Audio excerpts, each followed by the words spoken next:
Hi, Destiny. How are you? Hi Maria, I'm good. How are you? I'm doing well, thank you. So today we're going to talk about ADHD and what it really is and how it might affect you and some things that you can do to manage it. Okay.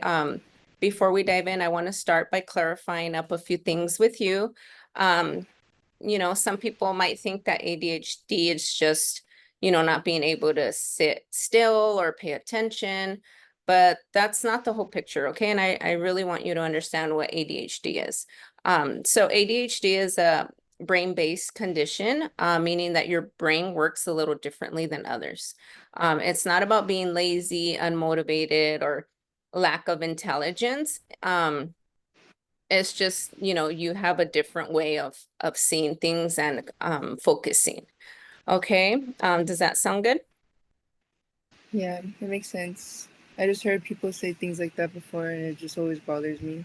Yeah, definitely. And that's why I kind of want to go through this with you so that way, you have more of an insight of what it is and how you can deal with it. Okay. So um let's talk about ADHD and what it actually looks like. Okay. So I sent over to you a couple of documents on ADHD. I sent you, what it is and things like that. But I also sent you a visual of a brain that has ADHD, just so you can kind of understand as I'm explaining to you right now.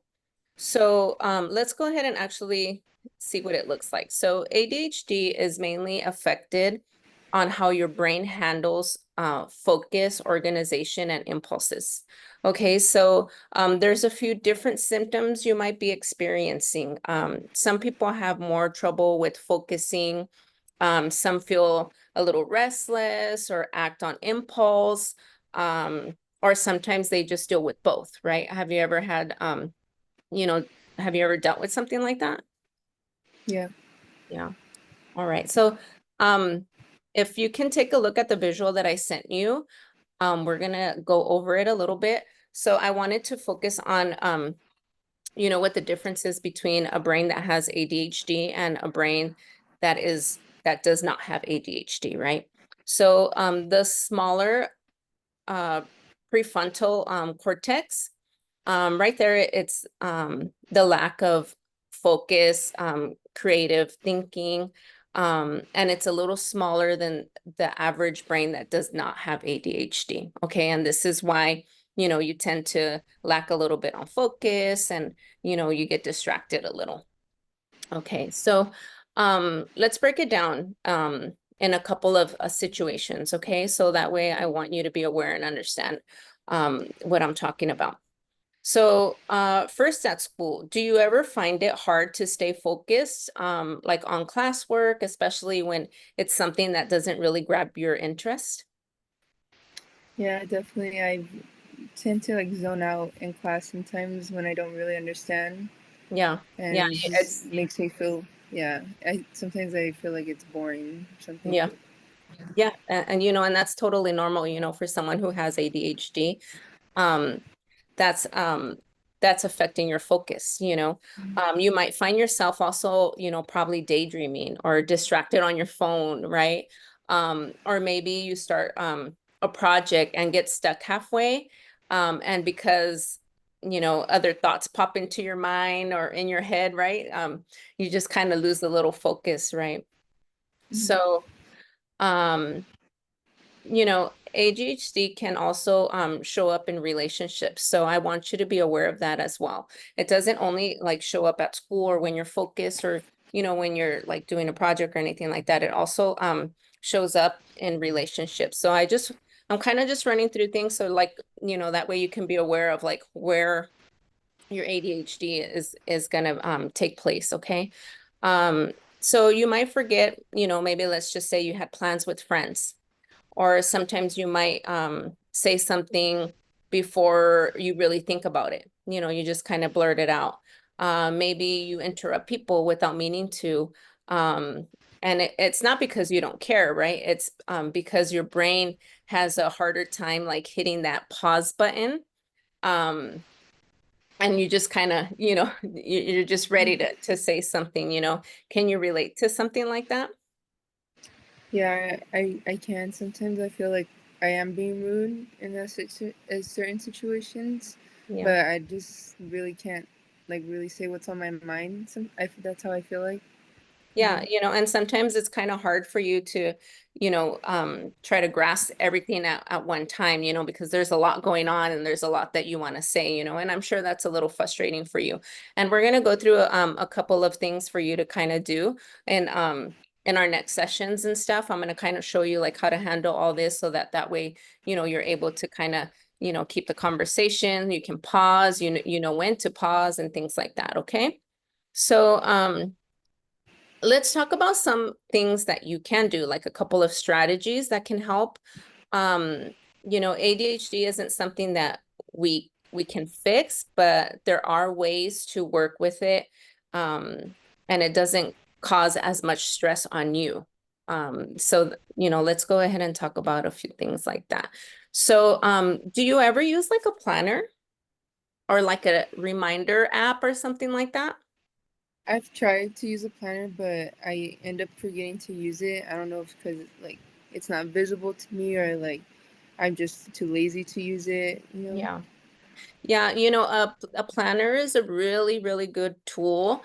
And that will help you like stay focused. That'll help you like remind you of like assignments, activities, hanging out with your friends, just also you like writing things down will also help you like remember, certain things, as you're writing it down. So, let's look into doing a planner. If the planner doesn't work for you, then maybe we could do like a reminder app. They have those as well, sometimes I know you young people like to be on your phone, so maybe we can look up an app for you to kind of help you in that sense, okay? Mhm. So, all right. Um, do you know of any apps that we can use that off the top of your head? I know there's like an app for school, specifically like it'll tell you like all your assignments, and I think that's what I Yeah. struggle with the most. Yeah. Okay. Well, yeah. See, that's a good idea. Maybe we can look into a few things like that together and we can see what works for you. So, another thing that can make a big difference is also like breaking your tasks in smaller steps. So, for example, if you have like a big project due, right? Um, don't try to do it all at once. That's gonna just, overwhelm you and you're just gonna not want to do it. You can break it into smaller, manageable parts.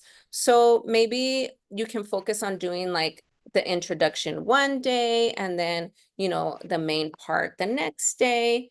And this way it feels more of less overwhelming and you can check off like each step as you go, right? So Yeah. these are like things that maybe we can try as well.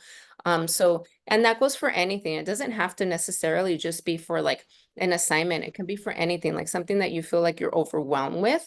Like we can just make steps for it. Okay. Like first, let's do this one. Let's do this next. That way you're not feeling overwhelmed. Okay. Does that sound helpful? Yeah, for sure.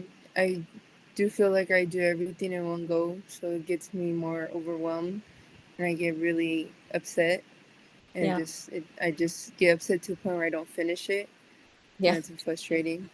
Yeah, and obviously like you want to finish all your assignments and your tasks and things like that. So, you know, um setting reminders too can also help you stay on track. So if you find it hard to like um start a task, like let's set a timer or a reminder too, right?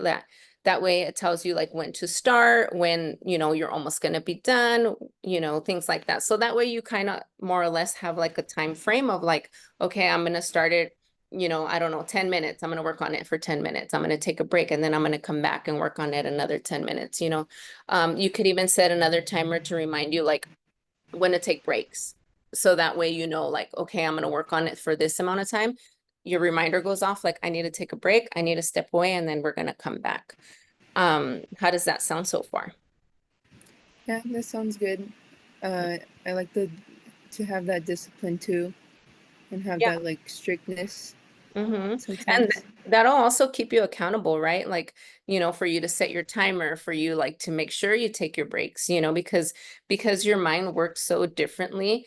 You need those breaks for yourself to kind of stay focused and do your tasks, right? All right. So now that we've kind of talked about ADHD and some ways that you can manage it, what do you what do you think? Like, do you feel like any of these strategies, like using the planner, setting reminders, or breaking the tasks into smaller steps would work for you? Yeah, I think breaking tasks down would be probably the best way to go about my ADHD, Yeah. just because I've tried the other stuff and it really didn't work out. Yeah. I mean, this is why we're meeting, and this is why I kind of wanted to talk to you a little bit about it and have you have a more of an understanding of what it looks like and how we can use these strategies, because I want to find the best strategy for you. So that way, you are able to reach your goal, right? And our goal for you is, to help you be focused, to help you stay organized. And if the app is going to help you better than the actual planner to write it down, I know, some kids are actually really tech savvy and that works better for them. So if that's something that's going to work better for you, then we can go ahead and try that. And then if that doesn't work, there's always other strategies that we can try as well, right? All right. So, I just want you to remember that ADHD doesn't have to hold you back. It's just about learning how to work with it. Okay. I don't want you to feel like, you know, I don't know how to do this. It's just for us to work together. Um, and helping you understand how to manage it. Okay. If you practice these strategies that we're going to implement with you, and you find the one that works for you, then that way you'll also start to feel more in control of things, like your schoolwork and your relationships, your tasks, things like that. So let's check in next time and see how it's going with those tools first, right? Like, let's try those. So I'm going to give you a little bit of homework. I'd like for you to kind of try and do like the little reminders. And then if you can for me, like in a little journal, or like if you could just quickly write it down or take notes on your phone and just kind of tell me like, I did the reminder and I set myself to take a break, after I was trying to do my homework, and I saw that I was able to complete my whole homework in like an hour because I took little breaks, something like that. So that way, when we come back next time, we'll see how these tools are working for you, and then we'll move forward. Okay. Does that sound good? Okay, sound good. Yeah. All right. So next time we meet, you'll have a little homework for me. All right. All right. Well, thanks for chatting with me today, Destiny. We'll keep in touch. Again, if you need anything, you can always email me and or call me. You have my number, okay? Okay, thank you, Maria. All right, Destiny. Have a good day. We'll see you soon. Bye. Bye-bye.